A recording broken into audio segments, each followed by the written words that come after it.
देवलोक गमन होना उदयपुर के लिए बहुत बड़ी क्षति है। मेरा ये सौभाग्य है कि विद्यार्थी जीवन से मैं इनके साथ बीए मैंने 65वीं की, तब ये भी मेरी क्लास में पढ़ते थे। लेकिन पर्यटन की दृष्टि से उदयपुर को इस ऊंचाई तक ले जाने में प्रारंभ भगत सिंह जी ने किया था और उसके बाद इन्होंने उसको बहुत आगे बढ़ाया और आज जो स्थिति है उसमें उनका बहुत बड़ा योगदान पर्यटन क्षेत्र बनाने की दृष्टि से।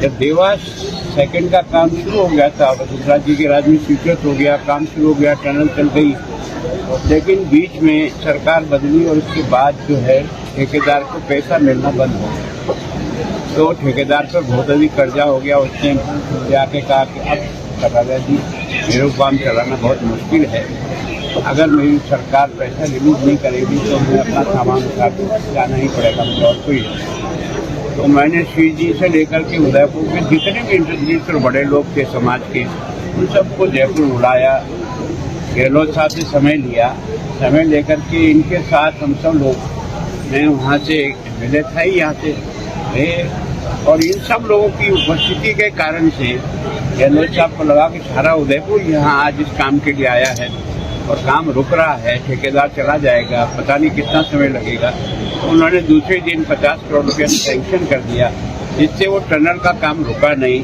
और आज अपनी झीलें अगर भरी हुई है।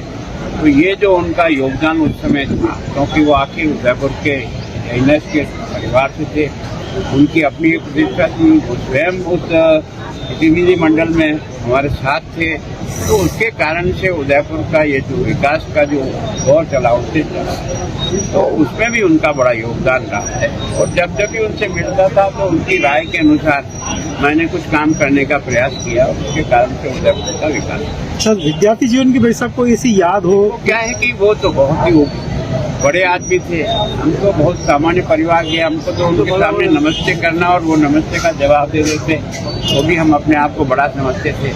हमारे कोई व्यक्तिगत उनसे बातचीतें हुई हो, क्योंकि वो बहुत अच्छे प्लेयर थे, न हम प्लेयर थे, न हम कोई। देवलोक गमन होना उदयपुर के लिए बहुत बड़ी क्षति है। मेरा ये सौभाग्य है कि विद्यार्थी जीवन से मैं इनके साथ बीए मैंने 65वीं की, तब ये भी मेरी क्लास में पढ़ते थे। लेकिन पर्यटन की दृष्टि से उदयपुर को इस ऊंचाई तक ले जाने में प्रारंभ भगत सिंह जी ने किया था और उसके बाद इन्होंने उसको बहुत आगे बढ़ाया और आज जो स्थिति है उसमें उनका बहुत बड़ा योगदान पर्यटन क्षेत्र बनाने की दृष्टि से।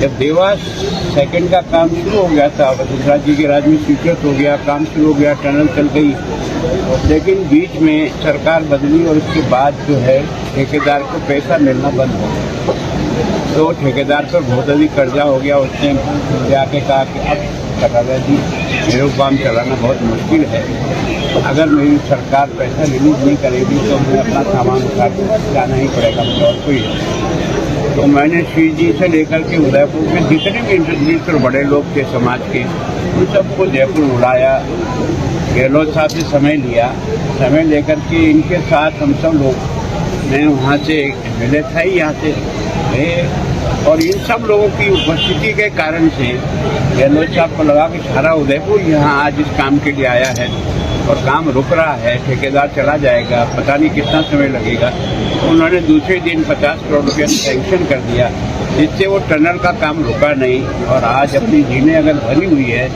तो ये जो उनका योगदान उस समय था, क्योंकि वो आखिर उदयपुर के एनएस के परिवार से थे, उनकी अपनी एक प्रतिष्ठा थी, वो स्वयं उस प्रतिनिधि मंडल में हमारे साथ थे, तो उसके कारण से उदयपुर का ये जो विकास का जो दौर चला उससे चला, तो उसमें भी उनका बड़ा योगदान रहा है। और जब भी उनसे मिलता था तो उनकी राय के अनुसार मैंने कुछ काम करने का प्रयास किया, उसके कारण से उदयपुर का विकास। सर, विद्यार्थी जीवन की वैसा कोई ऐसी याद हो? क्या है कि वो तो बहुत ही बड़े आदमी थे, हमको बहुत सामान्य परिवार के, हमको तो उनके सामने नमस्ते करना और वो नमस्ते का जवाब दे देते, तो भी हम अपने आप को बड़ा समझते थे। हमारे कोई व्यक्तिगत उनसे बातचीतें हुई हो, क्योंकि वो बहुत अच्छे प्लेयर थे, न हम प्लेयर थे, न हम कोई बहुत बड़े आदमी थे, लेकिन हम उनको देखते थे और उनका अंग्रेजी पर जो कमांड था उसके कारण से वो फ्रंट सीट पे बैठते थे, हम लास्ट सीट पे बैठते थे, क्योंकि हमको अंग्रेजी कम आती।